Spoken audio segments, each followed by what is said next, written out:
I'm going to pop the headphones on as well so that I can actually hear that I'm definitely getting through to you all. And they've managed to find a way to get me to keep still. Normally I like to move around quite a lot, but I have to stand here. So they've found a way to get me to stand still. Normally I'm doing karaoke with this, but today we're talking IT strategy. So yeah, as I've put up here, it's really a case of, first of all, trying to figure out how to get started. And if we're going to get started on IT strategy, I think the first thing that we need to do is get into the right headspace. We need to get into the right mindset to understand the best way to start thinking about IT strategy, how to understand what to put together from the perspective of an IT strategy. But the question is, whose headspace are we going to get ourselves into? Are we going to get ourselves into the headspace, for example, of a person with a very technical background, such as myself? I've got a very technical background. I've been with ProBrand for about 20 years. And at the beginning, I was an engineer, carrying out support activities, solutions deployment activities before I moved into the consultancy space.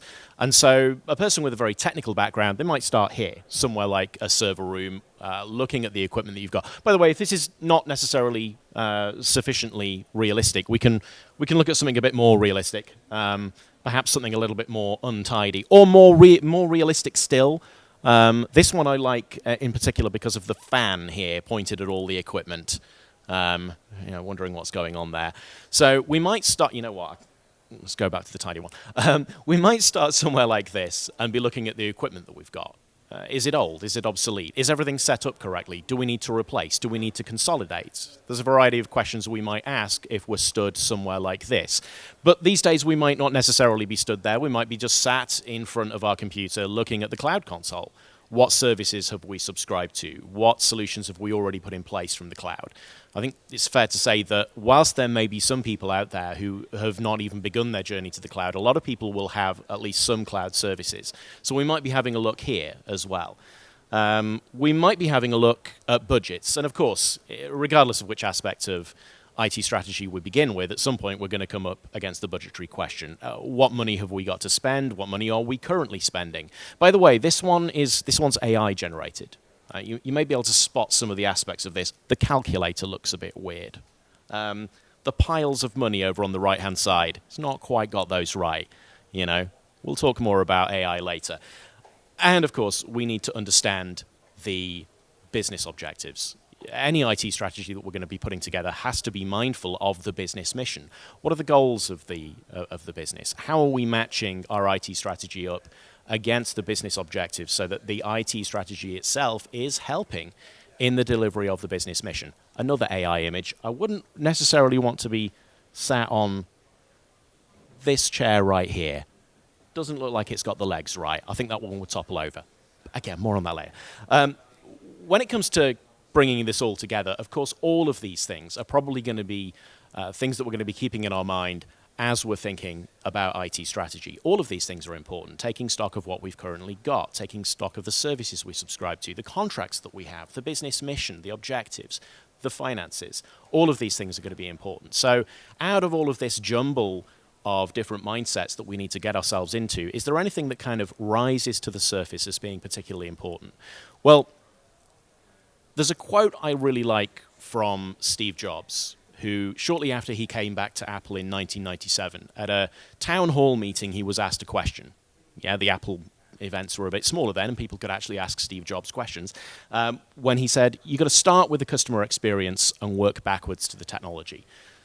More broadly, he was talking about how he felt that it was not necessarily the right thing to do to start with the technology and then try and figure out where that fits within the business, but start with the end user experience. Now, of course, he was talking about products to sell to customers, but we can very easily adapt this with without too much change to look at the concept of workforce empowerment and start with the end user experience and work our way backwards to the technologies and the solutions that we need in order to deliver that end user experience. Our users have a job to do, and we need to provide them with the right tools and the right capabilities in order to help them do that as best as possible. In other words, we want to try and make sure that the technology is helping them be as productive as possible. But that's where we come up against an age-old concept of IT that doesn't often get spoken about a lot today, but is still very relevant, and that's the productivity paradox. This was a term that was coined way back in the early 90s, this idea of the productivity paradox of IT. But Eric Brynjolfsson was actually expanding on something that had also been said in the late 80s from Robert Solow, who said, you can see the computer age everywhere, but in the productivity statistics. What this was really capturing was the fact that throughout the 70s and 80s, there'd been a lot of investments in IT and in technology, in business, with the promise that it would drive up productivity. But it wasn't actually bearing fruit in that regard. However, when we got into the sort of 90s, particularly into the late 90s, that kind of productivity paradox had started to fade away. Productivity benefits were starting to be delivered. We can probably take a bit of an educated guess as to why that might be. What kind of technologies were people going to be investing in the 70s and 80s? Probably talking about things like mainframe computing, terminal mainframe systems. It wasn't really until we started to move through the 80s and then into the 90s that the personal computer came into its own, the client-server model. And of course, PCs started to take up a presence in our homes. We were using them in our personal lives. So we were getting more familiar with them. We were getting a much better understanding of how to use computers, and of course that then created a lot more computer literacy, which we were able to take into our work lives. So it's that understanding, it's that knowledge of how to use the technology. As we move into the 2000s, the productivity paradox does resurface a little bit. Technology can race away from us, and understanding how to use it, how to keep on top of these things is always going to be an important part of how we think about the end user experience. And we're going to come back to the productivity paradox a little bit later on, but for now, if we are going to talk about workforce empowerment, we need to be talking to our people. It's important to be looking at this as well. We can look at our technology, our consoles, our contracts, our budgets, but we also need to be talking to our staff, talk to employees. What's their experience at the moment? How are they finding IT right now? And we can ask this in a fairly straightforward who, what, where, when, and why framework. Who are our staff? And I'm not just talking name, rank, and serial number. I'm talking about who are they? How do they operate? How do they think? How do they best do their jobs? Everybody's different. Everybody's got different ways of working, different styles of working. Understanding that can help inform the kind of end user experience that you might want to start to shape for your staff. What do they do? And I'm talking about things like what business processes do they execute on? One of the things that we're going to come on to as we move through this is the fact that certain business processes may well be business processes that have been designed for them, but it's also possible that when you start talking to staff that you'll find organic processes that they've kind of cobbled together themselves that you might be able to help streamline. Where do they work? This might sound like a bit of a silly point because you probably think to yourself, well, I know where my staff work. They're either going to work in an office or maybe they're working from home. But sometimes you will come across scenarios that might have fallen through the cracks. I worked with a major national retailer on a work style analysis where we discovered that their area managers going into stores, working with the store managers in the various different territories that they supported, those area managers had been given laptops. But they never sat down. They were on their feet all day. Let's try and think about operating a laptop with one arm. It's not really going to work very well. You give those people tablets or convertibles, it streamlines and drives up the efficiency, reduces the need for them to find a coffee shop or work late and sit down and start copying notes into the system, removes that duplication of effort, improves efficiency. When are people working? Again, sounds silly, but there can be very different approaches that we put together for supporting a 24/7 operation versus an 8, 9, or 10 by 5 kind of work environment. There can be different approaches that we might need to support that. And finally, why? Why are people doing the things that they do? This is where we start to get a bit more into the meat of things like the business processes. We can identify what business processes people are working with, but why are they executing on this? This is where we can start to talk about things like shadow IT, because shadow IT can be more than people simply using products and services that you might not have procured for them. It might also be that they've implemented their own organic processes that nobody's really designed, but they've kind of put this together themselves and started working that out. Now, you can, for example, take what I sometimes refer to as the digital paperwork. A fairly straightforward sales process of a salesperson taking an order, filling out an order form, transferring that over to an execution team with a copy going to accounts, convert that into a digital process. The crudest way of doing that might be that someone has a Word document template now that they're filling out, saving that as a PDF file, emailing that over to an execution team, The execution team take that, and rather than writing it out into a paper-based workbook, now it's going into an Excel spreadsheet. We've got a number of steps here that in some cases are including duplication of effort, copying the data out multiple times. We're transferring it through things like email, which is perhaps not the most appropriate way to do that. That's a communication tool, not a business process management tool. So what we want to try and do is cut out some of these intermediate steps. Now, when we're thinking about doing this, there are various different stages that you might go through. Analyzing those business processes, looking to streamline them, and then looking to integrate them. That end state of integration is where we might say, okay, well, we've got some sort of business application, line of business application, CRM, ERP, whatever it might happen to be, and we want those processes to be kind of under that roof, under that umbrella. But to get them there might take time. It might take a while to get to that end stage goal. You might even need new software completely in order to get there. So that can be pretty slow. That can take some time. However, there can be levels of streamlining that we can do that can be achieved much more quickly, that can be a faster approach. So, for example, to go back to that digital paperwork example that I mentioned a moment ago, rather than it being in Word documents and PDFs and emails, maybe use Microsoft Lists. It's going to automatically create a form fill for people anyway, and when that form is filled out, it immediately goes into a log that people can then manage and review without the need for email, without the need for the intermediate steps, reducing the need for duplication of effort.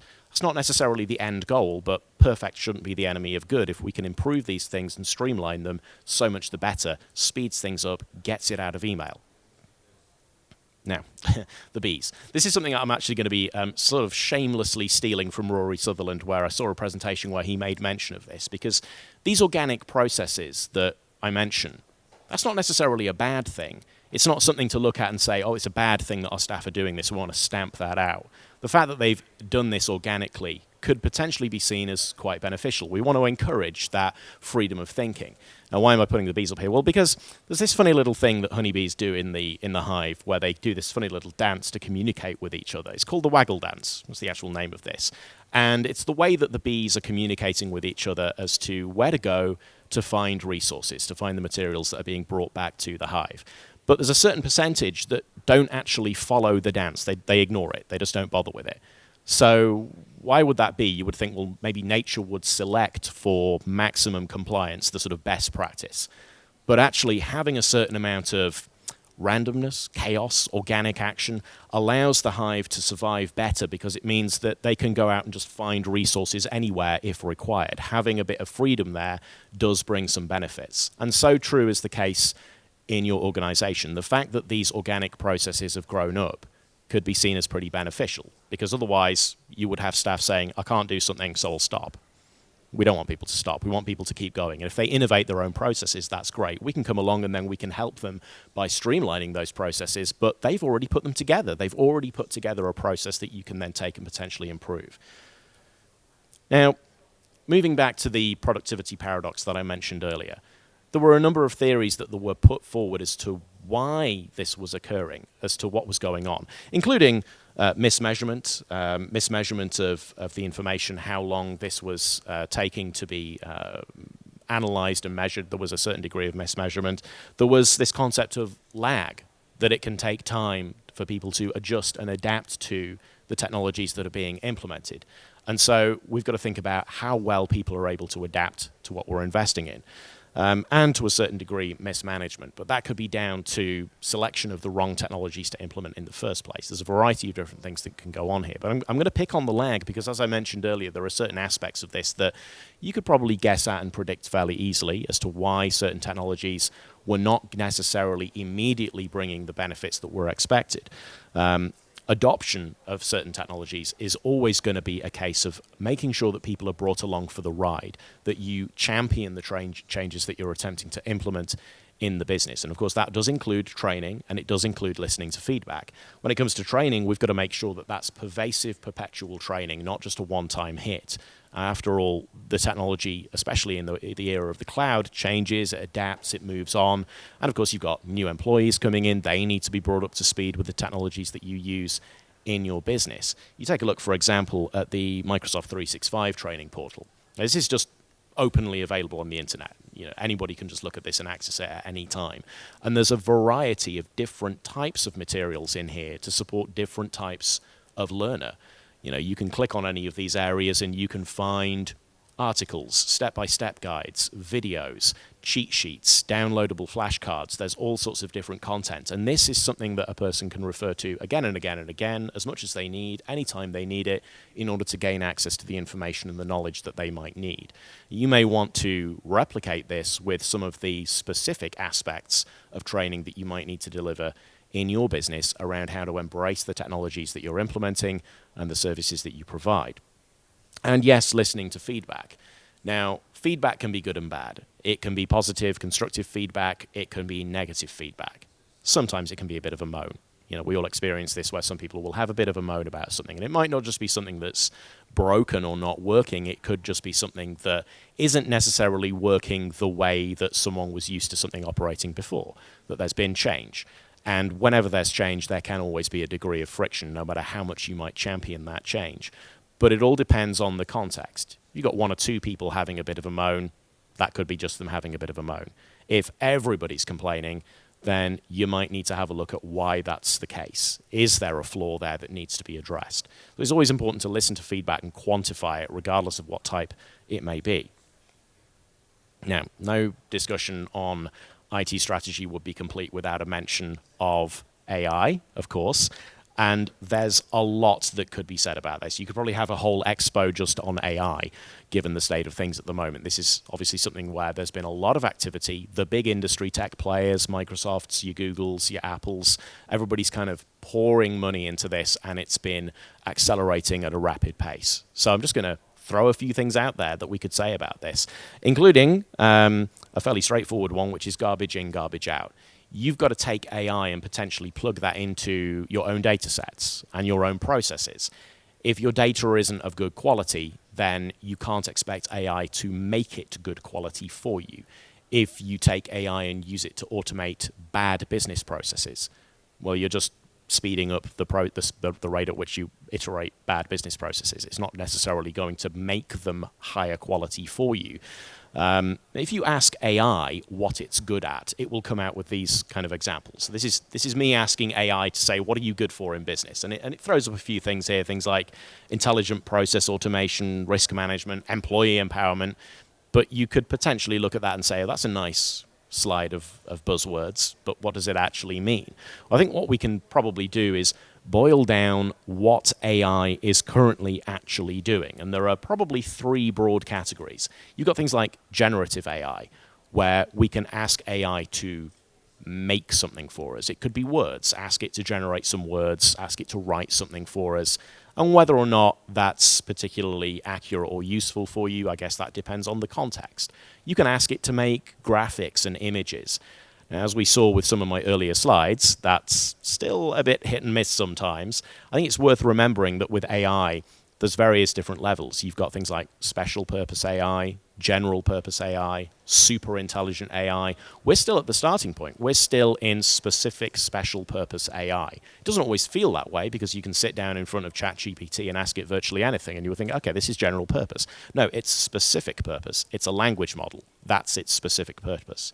You go and work with something like an image model, that's a completely different AI purpose. So you ask it to generate something, for example, that includes text, and you'll find that sometimes it will struggle with that because it's not a language model. It's a shapes model. It's just trying to put together the thing that it thinks you're wanting in terms of a series of shapes that it understands. That's what it's basically doing. So these things are not necessarily general purpose AI yet. Analytics. Analytics is an area where AI does very, very well. Finding things and finding data it's pretty good at. The ability to, in natural language, just tell AI the sort of thing that you're looking for and have it find a variety of examples that previously you might have had to think, okay, what specific keywords do I need to put in? And of course, analytics goes much wider than simply finding things. The ability to analyze data sets. And we've already heard, for example, how in science and medicine that AI is being used to help figure out better which drug candidates might fight certain diseases. Take a short list of thousands, tens of thousands, hundreds of thousands of possible drug candidates and whittle that down to a much smaller short list of, yeah, let's try these first. That could be potentially revolutionary. Automation. Again, AI can be pretty good at automation, but you've got to watch what it is that you're automating, giving it access to your business processes and saying, let's monitor our business processes and try and have it automatically deliver a process automation out of that. Are the business processes good business processes in the first place? It may require further work to understand that and make sure that it's not undermining what you're trying to achieve in the first place. Now, to have a few practical ideas, there's a few things that I want to put up here. So first of all, the right device. The right device for the right user. As I mentioned earlier, making sure that people have the right tool for the job is ultimately part of the equation here. The device that people use, the laptop, the smartphone, the tablet, whatever it might happen to be, that's the stage on which you're going to be surfacing the software. So bad stage equals a bad mechanism for surfacing that software. If it's not the right device, then people might find that that's going to be interrupting their processes and their flow. The right software, of course, is important, but that requires a bit of analytics over time in order to figure out what kind of software services you need to deliver to your staff. Again, start with the end user experience and work backwards to the technology that you need in order to deliver the experience so that they have the right tools to execute on their job as effectively as they possibly can, and the right processes. Now, again, to go back to how this kind of thing works, you've got to look at the who, what, where, when, and why of your staff and what they're doing, how they execute on their job roles on a day-to-day basis to make sure that you're understanding how best to deliver the right processes. And again, if you've got staff who are building together their own organic processes, that should be seen as a good thing and an opportunity, because you may be able to help streamline that if there are technologies that you already have potentially in your toolbox that you could bring to bear to speed that up and streamline that before you get to the bigger, broader question of being able to integrate that into line of business applications. And then automate with care. As mentioned in the previous slide, having a look at things like the way in which you might use AI for automation, but just making sure that you're not simply saying, okay, we can just hand this over to AI and then it's job done, right? Well, no, not necessarily. You might need to review the processes that you're automating and how that's going to be executed within AI. I think this has gone a little bit, there we go. That actually brings me to the end of my presentation. So I'm not sure if we did have time for the Q&A at the end, where we're at here. Just about, we do have time. Okay, so I think we can take a couple of questions from the audience. If anybody does have any questions, I'd be quite happy to field them. Testing. Can you guys hear that? Yeah? Yep, I think so. I can. Anybody got any questions they'd like to ask? Sounds like a no. I will be floating around though if you need me, so come and find me. I'll try and stay close to the Pro Brand stand later on. I've got another session in here coming up in a few moments, but after that I'll be available. And if you do think of anything later on, please come and find me. Thank you very much for now.